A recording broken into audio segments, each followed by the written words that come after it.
भीष्म पितामह के अनुसार ऐसे भोजन करने से होती अकाल मृत्यु। अर्जुन को 5 प्रकार के भोजन न करने की सलाह दी थी। हमारे धार्मिक ग्रंथों में केवल धर्म की ही नहीं बल्कि कर्म से जुड़ी बातों के बारे में भी ज्ञान दिया गया है। आज हम बात करेंगे भोजन के बारे में। सांसारिक और व्यावहारिक ज्ञान का परम भंडार माने जाने वाली गीता में इस बात का वर्णन मिलता है कि भीष्म पितामह ने अर्जुन को 5 प्रकार के भोजन न करने की सलाह दी थी। इन 5 प्रकार के भोजन को यदि मनुष्य कर ले तो उसके घर में दरिद्रता आ जाती है।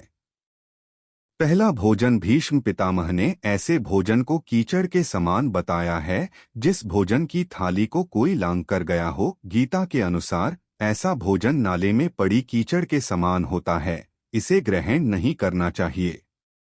यदि गलती से भी आप घर में भोजन की थाली को लांघ गए हों तो बेहतर होगा कि इस भोजन को स्वयं न खाकर जानवरों के लिए डाल दें। दूसरा भोजन गीता में दूसरा गलत प्रकार का भोजन उसको बताया गया है, जिस भोजन की थाली में पैर से ठोकर लग गई हो या फिर किसी का पाँव लग गया हो। ऐसा भोजन खाने योग्य नहीं रह जाता है।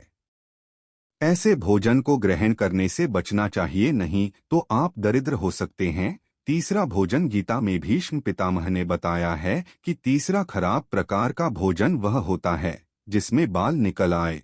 ऐसे भोजन को खाने योग्य नहीं माना जाता है, यह दूषित हो जाता है। ऐसा भोजन करने वाला व्यक्ति जल्द ही कंगाल हो जाता है।